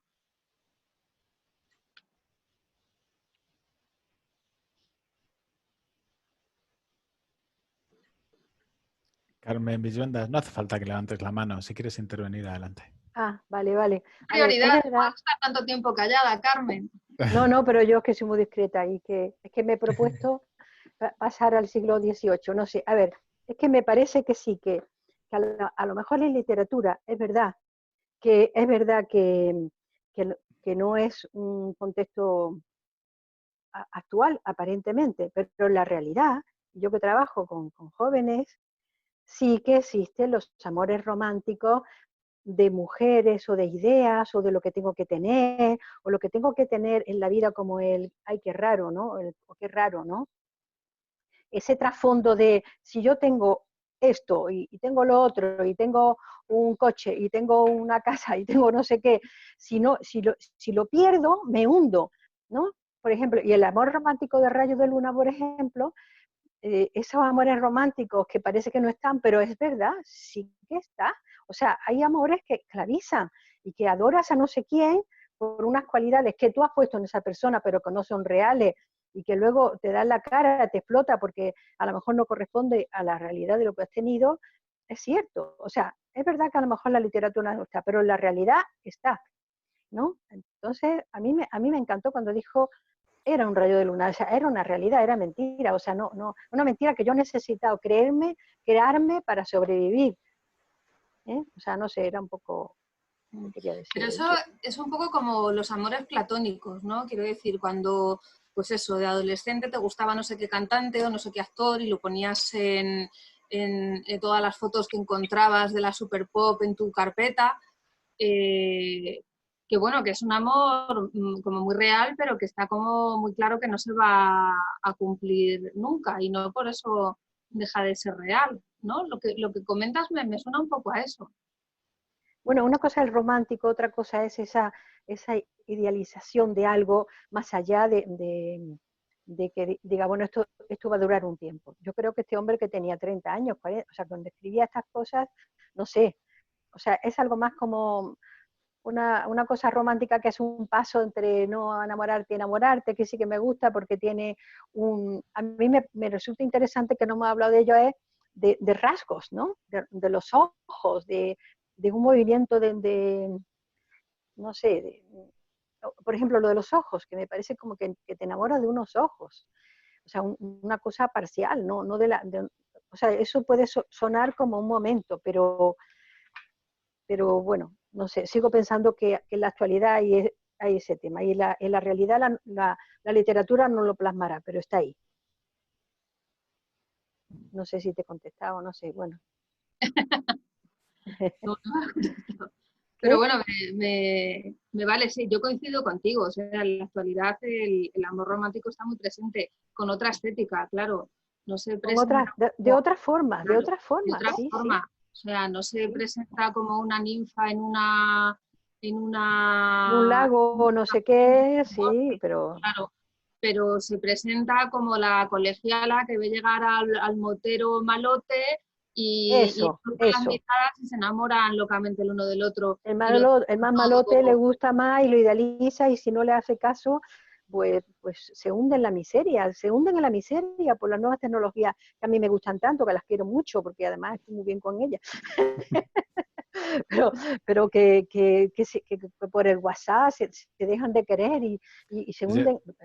Yo creo que no creo que sea nuevo, ni creo que fuera nuevo en tiempo de Becker, y que desde que el hombre ha sido así, o sea, sobre todo en la adolescencia, ¿no? Con los primeros sentimientos, tiendes a idealizarlo todo y a construir un amor arquetípico que no solo es perfecto, que es perfecto, sino que además va a solucionar tu vida, todos los quebrantos, todos los problemas, todas las inseguridades, todos los miedos, todos los dolores, todo lo va a curar en cuanto lo consigas, que es un poco lo de es raro. Si consigo esto y luego consigo esto, al final seré la persona más feliz del mundo. Yo creo que es muy adolescente y que sigue pasando en nuestros institutos hoy en día.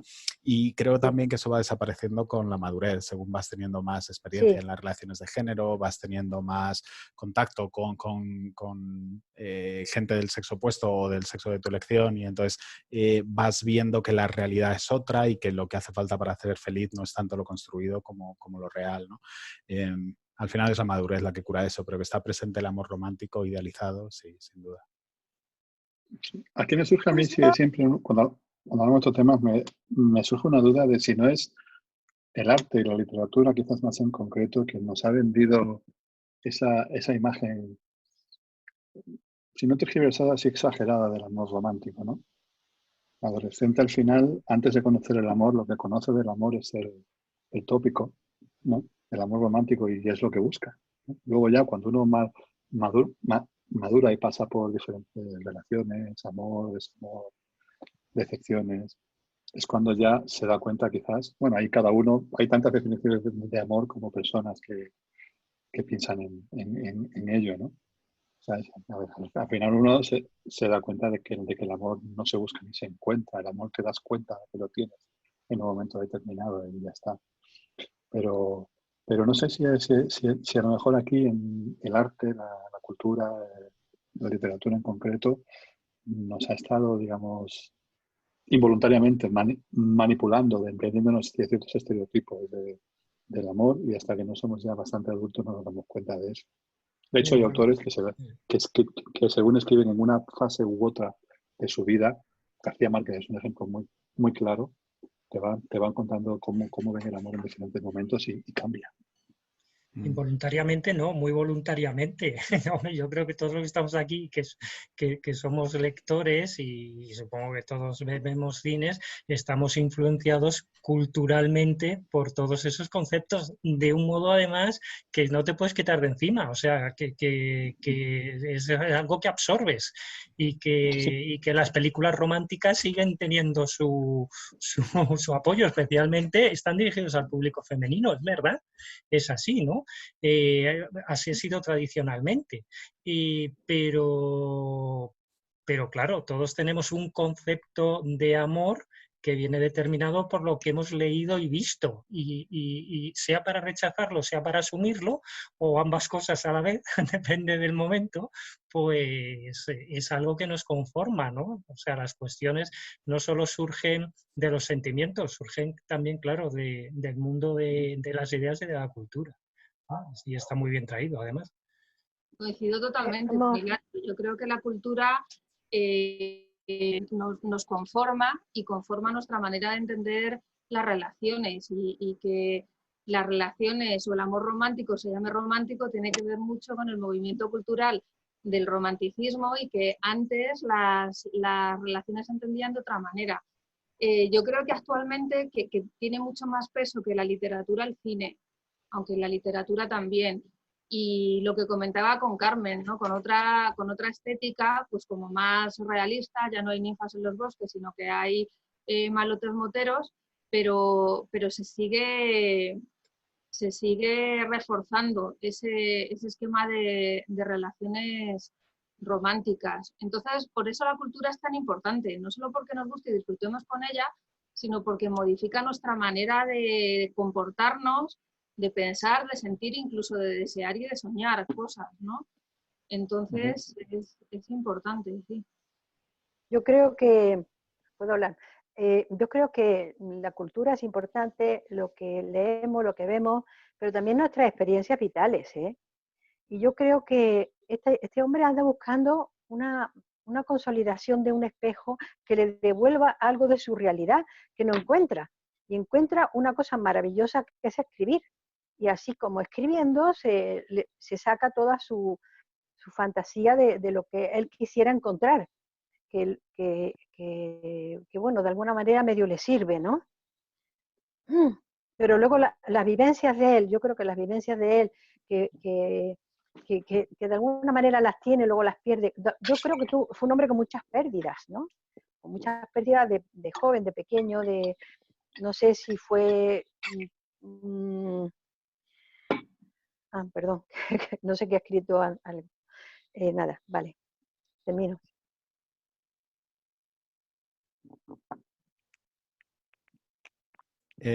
Sí, Nuria, ¿querías hablar?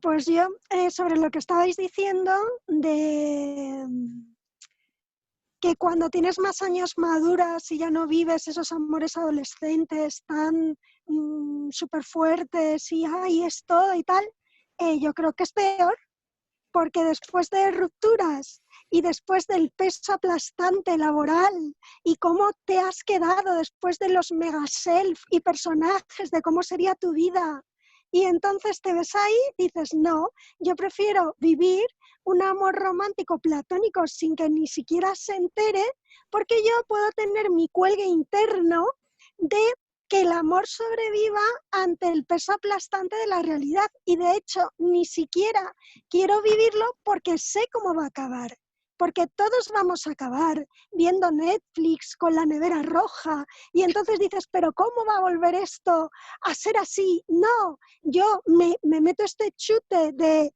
droga interna como secreta y lo vivo así, y yo creo que hay mucha gente que ya dice, sí, es que me da igual, o sea, yo lo que quiero hacer esto me permite estar en un estado de enamoramiento, que es lo que yo quiero, y no necesito una consecución.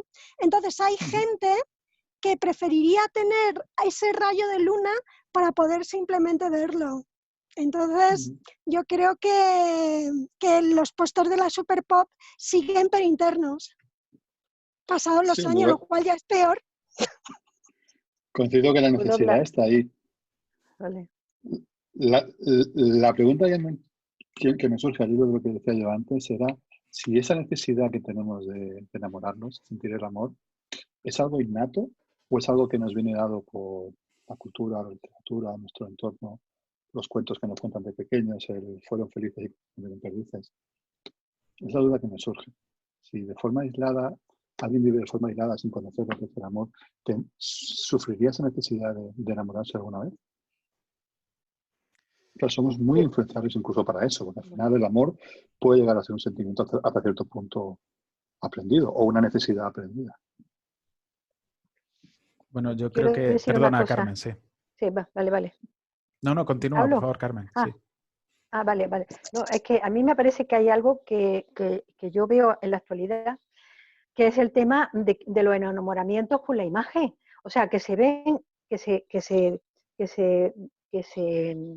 con el Instagram y con las nuevas tecnologías, se han visto la fiesta del Pilar, se creen que ya esa persona que tú has visto ese día, que estaba medio borracho, es la imagen de tu vida, y se pegan unos sorpasos tremendos. O sea, eso es peligroso. Bueno, aparte de que yo ando medio con amor-odio con las nuevas tecnologías, es verdad que es muy peligroso para ellos, pero solamente quería apuntar eso, nada más. Sí, bueno, es la parte que es construida, ¿no? La que es más peligrosa, porque al final el resto, aunque sea a través de las nuevas tecnologías o en un formato más visual, te está transmitiendo información. Es decir, estás recibiendo un input, una serie de datos de otra persona que, como llaman ahora tu crush, como sea la persona que te gusta, lo que hace es contribuir a construir la identidad de esa persona en tu cabeza. Yo quería responder a lo que estaba diciendo Antonio, pero se me ha ido la cabeza ahora que estamos hablando, no sé qué era. ¿Qué es lo último que habías dicho, Antonio? No, perdona. Sobre si la duda que me surge sobre si la necesidad de amar es aprendida o es innata, vamos, si aprendida o influenciada. Sí, hay una parte de amor cortés que es inventada y también de amor romántico que es culturalmente construida, sí, que aprendemos con H intercalada cuando somos peques, pero yo creo también que hay un componente químico, biológico, que tiene que ver con la supervivencia de la especie y con encelarnos con personas para la procreación, ¿no? Y entonces tenemos ahí una serie de descargas químicas en la cabeza que nos generan una sensación que nosotros definimos como amor, entiendo. Sí, yo coincido un poco con eso, pero no puedo evitar sentir ciertas dudas, ¿sabes? Porque en determinadas épocas de la vida cada uno tenemos más o menos tendencia hacia el enamoramiento. Es, lo que comentaba Nuria antes, ¿no? Que a veces que sí, incluso aunque no sea muy mayor, puedes sentir ese vuelco hacia afuera y en otros momentos pues no lo hay, ¿no? Entonces es la complejidad que tenemos inherente, supongo, a todos, y eso sí que es aprendido del entorno, de nuestra experiencia, de bueno, todas las cosas que nos suceden y los eventos trágicos o positivos por los que pasamos, ¿no? Ahí Becker, por ejemplo, es un ejemplo claro a través de que quizás podemos analizar un poco a un escritor, en este caso a Becker, a través de su obra, porque sí que se ve que obviamente escribía así sobre el amor porque había pasado por ciertas circunstancias. Ayer lo comentábamos el otro día de ser importante o no conocer la biografía de un autor, ¿no? Con Carmen, creo que lo comentábamos, conocer la biografía del autor, analizar la obra, ¿no? Yo creo que había opiniones diferenciadas. Yo pienso que en una primera lectura quizás es mejor abstraerse de eso, pero quizás luego en una segunda parte, si quieres ir más profundo, esa información adicional seguro que siempre viene bien. Yo voy a dar otra información adicional, como he hecho mención a una canción de la Piquer, voy a decir otra al hilo de esto que comenta Antonio, que es, todos dicen que el amor es amigo de la locura, pero yo que ya estoy loca es lo único que me cura. Bueno, mucha verdad hay en eso, mucha verdad hay en eso. Yo quería decir que a mí me ha venido, cuando Antonio ha dicho lo del amor, me ha venido a la cabeza el libro de Erich Fromm, de las clases de amor. El arte de amar, ¿no? El arte de amar. El arte de amar es el libro de Fromm, muy buen libro. Me ha venido, exacto, que hay muchas diferentes clases de amor. Aunque tú te referirás al amor de pareja, imagino, al amor... Sí, el amor romántico. Entonces pues yo creo que el amor es preciso, pero hay tantos tipos de amor. Y por lo demás, pues ya está, ya me callo. Sí, vale. Muchos tipos de amor y muchas formas de conseguirlo, por lo menos de conseguir pareja, porque al final, en todos los tiempos y también ahora, bueno, en todos, a lo mejor estoy generalizando mucho y en algunas culturas, en algún punto de la historia no, pero el construir una realidad cerca de otra persona es una manera de sobrevivir juntos. Porque uno en solitario pues, puede conseguir menos de lo que consigue estando con otros. En este sentido, hay muchas formas de hacerlo. Leíamos el otro día en la tertulia en inglés, en The Paper Menagerie, a un protagonista, no, al padre del protagonista que compraba a su mujer por correo en un catálogo y la traía de China. Pues ahí no hay amor, pero construyen una vida juntos y tienen una familia y al final sí se quieren. O a lo mejor lo hay amor construido y real, fantástico, en el que ves una fotografía de una persona con una biografía de 3 líneas y construyes lo que esa persona puede ser en tu vida. Eso sigue pasando, se siguen comprando a mujeres rusas y se las traen aquí para que sean tu mujer. Está ahí, o sea, es real. Entonces, bueno, al final de lo que se trata es de formar un vínculo con otra persona, con el objetivo de tener una familia, pero también sencillamente por sobrevivir juntos, y cómo quieras adornarlo, lo que quieras, la parafernalia que quieras poner a su alrededor en forma de emociones y de sentimientos, parece como secundario, parece como que lo fundamental es tener a alguien, poder procrear, poder sobrevivir con la especie y poco más, ¿no? No sé. No, es muy duro, sí. De hecho, en el mundo que vivimos todavía mayor porcentaje de matrimonios son matrimonios arreglados en todo el mundo. En nuestra cultura no, pero África, India, China, tienes un montón de ejemplos que eso pasa. Y indudablemente en esos matrimonios arreglados, en una buena parte, hace el cariño y indudablemente surge el amor. No cabe duda. También ahí el tener un vínculo, un hijo, también es indudablemente facilita un entorno en el que el amor pueda crecer. de la misma manera que los que han vivido en entornos familiares más amorosos, pues pueden haber aprendido a amar más que el caso, por ejemplo, de protagonista de Es Raro, que era huérfano y que tenía quizás una pequeña dificultad a la hora de saber amar de una manera que no fuera objetizando a su el perro, el caballo y luego su mujer. Luego, por ejemplo, en Japón, no sé si os ha llegado, pero a mí me ha llegado que se están dando casos en jóvenes que prefieren comprarse una mujer robot a hacer un matrimonio, a casarse. A mí me ha llegado esa onda, digo, pues jolín, no sé a dónde vamos a ir. Vi una vez un documental sobre eso y era bastante espeluznante. Daba que pensar. Hay una película de una americana sobre un hombre que se casa con una muñeca grandes, y es bastante interesante porque genera mucha reflexión sobre lo que es el amor, ¿no? Luego está Lars y el mundo caso real o algo así. Lars, el mundo, exacto, sí. Bueno, Chica. Berlanga ya hizo un tamaño natural, se llamaba. Tamaño natural. Sí. Cierto, sí, ha surgido bastantes veces en la historia. Luego está el caso de comunidades de gente que tienen relaciones afectivas, incluso sexuales, con objetos. Objetos inanimados, ¿eh? Bastante curioso. Las parafilias hay de todo, ¿no? Pero y la película Her Her es otro ejemplo, por ejemplo, también el amor virtual. Es muy ¿no? interesante, ¿eh? Es muy interesante. Un hombre que se enamora de una supuesta cámara que se relaciona. De una inteligencia artificial, sí. ¿Qué? Interesante. De una inteligencia artificial, sí. Hay un capítulo en la serie esta británica Black Mirror, capítulo, creo que es el segundo de la primera temporada, o tercera de la primera temporada, en el que una mujer muy enamorada de su marido pierde al marido y lo echa mucho de menos. Entonces, gracias a la tecnología, le sugieren construirle una especie de bot de Internet, de inteligencia artificial en Internet, que con la información que hay del marido se comporte como el marido, de forma que le haga llamadas telefónicas, mande mensajes, como si fuera el marido. Y establece un vínculo muy interesante vuelve a establecer un vínculo porque ella interpreta que habla con su marido. Y en una siguiente parte evoluciona hacia que esta empresa le propone construirle un androide igual que su marido y con toda la personalidad del bot con el que lleva charlando, que es el marido. Bueno, no os cuento cómo va, por eso es cómo surge el capítulo, pero os lo recomiendo porque es tremendamente interesante y da mucho que pensar. Me parece un poco desastre, porque si se muere alguien tienes que hacer el duelo y ya está. Amén, Jesús.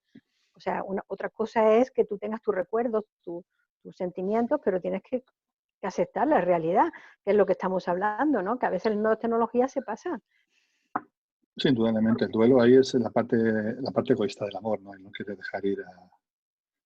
Claro, no hacer el duelo es la parte egoísta, tienes que hacer el adiós. O sea, que es como continuar algo que no existe. Y a mí eso me parece un poco enloquecedor, ¿no? Me parece a mí, ¿no? Pero bueno. Es muy humano, yo creo. Pero incluso quitando la parte del duelo, sigue teniendo ahí un componente que es difícil de digerir. Quiero decir, si esa inteligencia artificial o esa muñeca o lo que sea lo haces para suplir al amor antes incluso de que se muera, pues, Yo cuando analizo las cosas, sobre todo cosas que tienen que ver con la sociedad, con lo social, con la cultura, siempre pienso, ¿pero esto nos va a hacer más felices o no? Porque al final de lo que se trata es de ser felices. Y si alguien es feliz con una muñeca, pues bueno, pues allá él. Pero yo no sé hasta qué punto eso para nosotros como humanos nos puede hacer verdaderamente felices. Si a una mujer a la que le pones un robot que se parece vagamente a alguien a que le podría gustar, le va a completar tanto como podría hacerlo una persona real. Además impide que tenga otro novio, por ejemplo, no sé. Me parece que es como no meterse en otra realidad, de verdad, ¿no?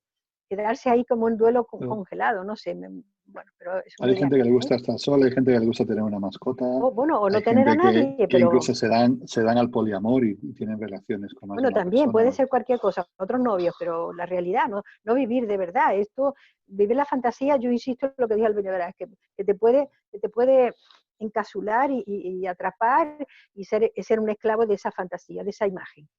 Y lo sigo manteniendo, sí. Hay como categórica, pero es verdad. Pero bueno. Eso que has dicho es muy poético, Carmen, lo de que nuestras propias fantasías nos esclavizan. Y está muy claro en las obras de Becker, ¿no? Sí, que es fundamental. Es que nos esclavizan o nos matan. Nos pueden dejar de vivir, ¿no? Dejar de vivir lo real. Que a veces Becker no podía hacerlo de otra manera y además lo necesitaba. Y era una época que tuvo que vivir. Yo lo entiendo y lo acepto. Pero no, bueno, se está marchando todo el mundo, por Dios. Sí, No yo creo que vayáis, por sí. favor. Que nos Ya podemos la ir hora. yendo así, porque llevamos Sí. ya Sí, son 2 dos horas horas ya. hablando del tema. De hecho, Hablando se vosotros, podrían yo hablar no. de eternidades y no llega a ninguna conclusión, yo creo. Bueno, es verdad. Mejor. Nos Pero ha podemos sido ir. muy agradable y muy interesante. Sí. Para todos. Súper interesante. Muchísimas gracias. A vosotros. Nos vamos a casa ahora. Interesante. Ahora que ya hemos Sí. hablado, nos Sí, volvemos a casa. ya nos vamos a casa. Un Venga, paseíto chicos. por el parque. Chao. Ya podremos. Hasta Adiós. pronto. Hasta la Luego. próxima. Hasta el sábado. Adiós. Hasta luego. Adiós.